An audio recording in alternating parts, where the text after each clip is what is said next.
ನಮಸ್ಕಾರ ಸ್ನೇಹಿತರೆ. Heart attack ಅನ್ನೋದು ಯುವ ಜನತೆಯನ್ನ ಹೇಗೆ ಅಟ್ಯಾಕ್ ಮಾಡ್ತಾ ಇದೆ ಗೊತ್ತಾ? ಹಾರ್ಟ್ ಅಟ್ಯಾಕ್ಗೆ ಯುವ ಜನತೆ ಹೇಗೆ ಬಲಿಯಾಗ್ತಾ ಇದ್ದಾರೆ ಗೊತ್ತಾ? ಹಾರ್ಟ್ ಅಟ್ಯಾಕ್ ಅನ್ನ ನಾವೆಲ್ಲ ಹೇಗೆ ಕಂಟ್ರೋಲ್ ಮಾಡ್ಬೋದು ಗೊತ್ತಾ? ಹಾಗಾದ್ರೆ ಈ ಒಂದು ಉಪಕಥೆಯ ವಿಡಿಯೋನ ಸಂಪೂರ್ಣವಾಗಿ ನೋಡಿ. ಇದರಲ್ಲಿ ಸಂಪೂರ್ಣವಾಗಿ ಹಾರ್ಟ್ ಅಟ್ಯಾಕ್ ಅನ್ನ ಹೇಗೆ ನಿಯಂತ್ರಣ ಮಾಡ್ಕೋಬೇಕು, ಹಾರ್ಟ್ ಅಟ್ಯಾಕ್ನ ಬಗ್ಗೆ ಇತ್ತೀಚಿನ ವೈದ್ಯರುಗಳು ಏನೆಲ್ಲ ಸಲಹೆಯನ್ನು ಕೊಟ್ಟಿದ್ದಾರೆ ಅನ್ನುವಂಥದ್ದನ್ನ ಈ ಒಂದು ಕಥೆಯನ್ನ ನೋಡುವ ಮುಖಾಂತರ ಸಂಪೂರ್ಣವಾಗಿ ಹಾರ್ಟ್ ಅಟ್ಯಾಕ್ನ ಬಗ್ಗೆ ಮತ್ತೆ ಅದರ ನಿಯಂತ್ರಣ ಮಾಡುವ ಬಗ್ಗೆ ತಿಳ್ಕೊಳ್ಳಿ ಸ್ನೇಹಿತರೆ. ಇದು ನಿಮ್ಮ ಜೀವವನ್ನೇ ಉಳಿಸುತ್ತೆ ಸ್ನೇಹಿತರೆ. ಹೀಗೆ ಒಂದು ಹಳ್ಳಿ ಇರುತ್ತೆ ಸ್ನೇಹಿತರೆ. ಅಲ್ಲಿ ಒಂದು ಮುದ್ದಾದ ಕುಟುಂಬ ಇರುತ್ತೆ.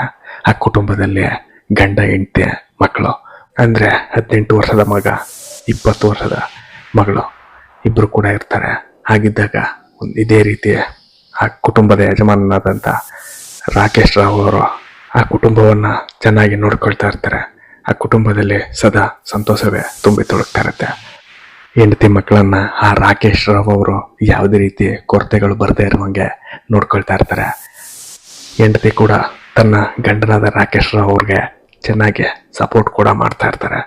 ಹೀಗಿದ್ದಾಗ ಒಂದಿನ ಇದ್ದಕ್ಕಿದ್ದಂಗೆ ರಾಕೇಶ್ ರಾವ್ ಅವ್ರಿಗೆ ಎದೆ ನೋವು ಕಾಣಿಸ್ಕೊಂಡಂಥ ಸಂದರ್ಭದಲ್ಲಿ ತುಂಬ ನೋವು ಬರೋದಕ್ಕೆ ಶುರುವಾಗುತ್ತೆ. ಹೆಂಡತಿ ಮಕ್ಕಳೆಲ್ಲರೂ ಓಡಿ ಬರುವಷ್ಟರಲ್ಲಿ ಕೆಳಗೆ ಬಿದ್ದಿದ್ದಂಥ ರಾಕೇಶ್ ರಾವ್ ಅವರು ಅಷ್ಟರಲ್ಲಾಗಲೇ ನಿಧನವನ್ನ ಹೊಂದಿರ್ತಾರೆ, ಸತ್ತೋಗಿರ್ತಾರೆ.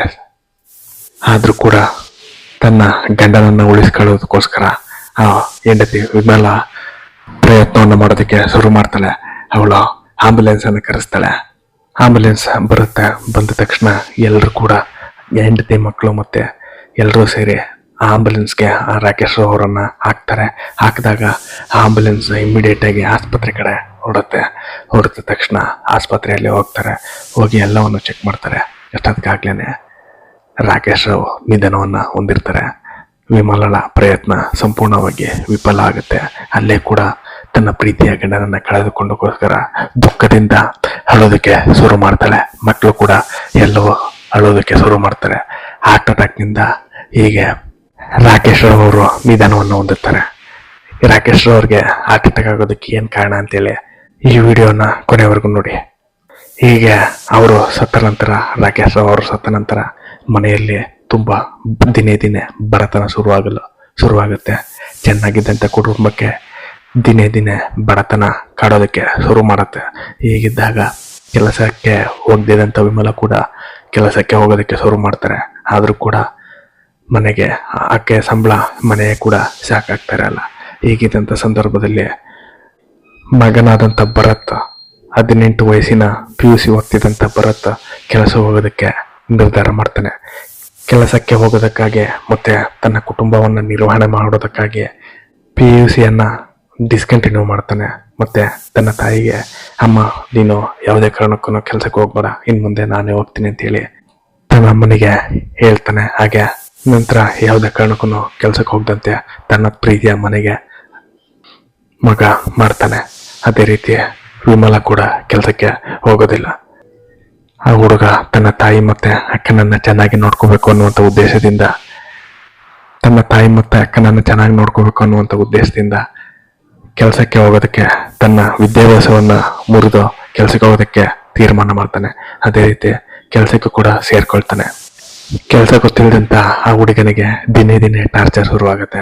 ಆದ್ರೂ ಕೂಡ ಅದನ್ನೆಲ್ಲ ಸಹಿಸ್ಕೊಂಡು ತನ್ನ ಅಮ್ಮ ಮತ್ತೆ ತಾಯಿಗೋಸ್ಕರ ಆ ಕೆಲಸವನ್ನ ಮಾಡ್ತಾ ಇರ್ತಾನೆ. ಅಲ್ಲಿ ಇದ್ದಂಥ ಸಿಬ್ಬಂದಿಗಳು ಮತ್ತೆ ಓನರ್ಗಳು ಆತನನ್ನ ತುಂಬಾ ಕೀಳಾಗಿ ನೋಡ್ತಾ ಇರ್ತಾರೆ. ನಾಯಿಗಿಂತ ಕಡೆಯಾಗಿ ಅವನನ್ನ ಟ್ರೀಟ್ ಮಾಡ್ತಾ ಇರ್ತಾರೆ.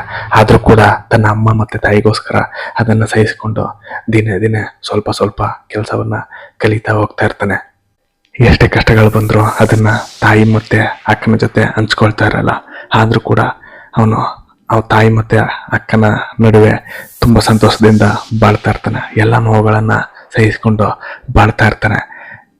ತನ್ನ ಅಕ್ಕ ಮತ್ತೆ ತಾಯಿಯನ್ನ ಅಪ್ಪನಿಗಿಂತ ಹೆಚ್ಚಾಗಿ ಚೆನ್ನಾಗಿ ನೋಡ್ಕೊಳ್ತಾ ಇರ್ತಾನೆ. ಅಪ್ಪನ ರೀತಿನೇ ಚೆನ್ನಾಗಿ ನೋಡ್ಕೊಳ್ತಾ ಇರ್ತಾನೆ. ಹೀಗಿದ್ದಂಥ ಸಂದರ್ಭದಲ್ಲಿ ಒಂದಿನ ಆ ಹುಡುಗನಿಗೆ ಇದ್ದಕ್ಕಿದ್ದಂಗೆನೆ ಎಡಭಾಗದ ಎದೆ ನೋವು ಕಾಣಿಸ್ಕೊಳ್ಳೋದಕ್ಕೆ ಶುರುವಾಗುತ್ತೆ. ಅದರಿಂದ ತನ್ನ ತಂದೆ ಸಾವಿನ ಬಗ್ಗೆ ತಿಳ್ಕೊಂಡಿದ್ದಂಥ ಹುಡುಗ ಇಮ್ಮಿಡಿಯೇಟ್ ಆಗಿ ಹಾಸ್ಪಿಟಲ್ಗೆ ಓಡುತ್ತಾನೆ. ಅಲ್ಲಿ ಆಸ್ಪತ್ರೆ ಸಿಬ್ಬಂದಿಗಳು ಏನು ಅಂತ ವಿಚಾರಣೆ ಮಾಡ್ತಾರೆ. ಆಗ ಅವನು ಏದೇನೋ ಒಂದನ್ನುವಂಥ ವಿಚಾರವನ್ನ ತಿಳಿಸ್ತಾನೆ. ಅದರಿಂದ ಅಲ್ಲಿದ್ದಂಥ ಡಾಕ್ಟ್ರು ಯಾವುದೇ ರೀತಿಯ ಸೀರಿಯಸ್ ಆಗಿ ಅದನ್ನ ತಗೊಳ್ಳೋದಕ್ಕಾಗೋದಿಲ್ಲ. ಅದನ್ನ ಮಾಂಸಖಂಡದ ನೋವು ಇರ್ಬೋದು ಅಥವಾ ಮೂಳೆಯ ನೋವು ಇರ್ಬೋದು ಅಂತೇಳಿ ನಿರ್ಲಕ್ಷ್ಯ ವಹಿಸ್ತಾರೆ. ಆ ನಿರ್ಲಕ್ಷ್ಯದಿಂದನೇ ಡಾಕ್ಟರ್ ಕೂಡ ಆತನಿಗೆ ECG ಮಾಡಿಸೋದಕ್ಕೆ ಸಜೆಸ್ಟ್ ಮಾಡ್ತಾರೆ. ಅದೇ ರೀತಿ ECG ಅಲ್ಲಿದ್ದಂಥ ಸಿಬ್ಬಂದಿಗಳು ECG ಆ ಹುಡುಗನಿಗೆ ಮಾಡ್ತಾರೆ. ನಂತರ ಹೃದಯ ಸಂಬಂಧಿ ಕಾಯಿಲೆಗಳಿಗೆ ಮಾಡುವಂಥ ECG ಟೆಸ್ಟ್ ಕೆಲವು ಹೊತ್ತಿನ ನಂತರ ಡಾಕ್ಟರ್ ಕೈಗೆ ಬರುತ್ತೆ. ಡಾಕ್ಟರ್ ನೋಡಿ ಶಾಕ್ ಆಗ್ತಾರೆ. ಡಾಕ್ಟರ್ಗೆ ಆ ECGಯಲ್ಲಿ ಸಣ್ಣ ಪ್ರಮಾಣದ ಹೃದಯಾಘಾತ ಆಗಿರುವಂಥದ್ದು ಖಚಿತವಾಗುತ್ತೆ. ಆ ಹುಡುಗನಿಗೆ ಸಣ್ಣ ಪ್ರಮಾಣದ ಹೃದಯಾಘಾತ ಆಗ್ಬಿಟ್ಟಿರುತ್ತೆ. ಅದರಿಂದ ಆ ಡಾಕ್ಟರ್ ತುಂಬ ಬೇಜಾರಿನಿಂದ ಇಷ್ಟು ಚಿಕ್ಕ ವಯಸ್ಸಿಗೆ ಈ ಚಿಕ್ಕ ಹುಡುಗನಿಗೆ ಪಾಪ ಹಾರ್ಟ್ ಅಟ್ಯಾಕ್ ಆಗಿದೆಯಲ್ಲ ಅಂತೇಳಿ ತುಂಬ ನೊಂದ್ಕೊಳ್ತಾರೆ. ಅದೇ ರೀತಿ ನೊಂದ್ಕೊಂಡೆ ಚಿಕಿತ್ಸೆಯನ್ನು ಶುರು ಮಾಡ್ತಾರೆ. ಟ್ಯಾಬ್ಲೆಟ್ಗಳನ್ನು ಆತನಿಗೆ ನೀಡ್ತಾರೆ.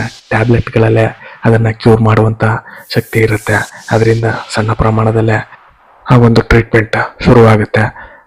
ಅಲ್ಲೇ ಕೂಡ ಆ ಹುಡುಗನನ್ನ ಅಡ್ಮಿಟ್ ಮಾಡ್ಕೊಳ್ತಾರೆ. ಆ ಸಂದರ್ಭದಲ್ಲಿ ಡಾಕ್ಟರ್ ಆತನನ್ನ ಕೌನ್ಸಿಲ್ ಮಾಡೋದಕ್ಕೆ ಶುರು ಮಾಡ್ತಾರೆ, ಪರೀಕ್ಷೆ ಮಾಡೋದಕ್ಕೆ ಶುರು ಮಾಡ್ತಾರೆ.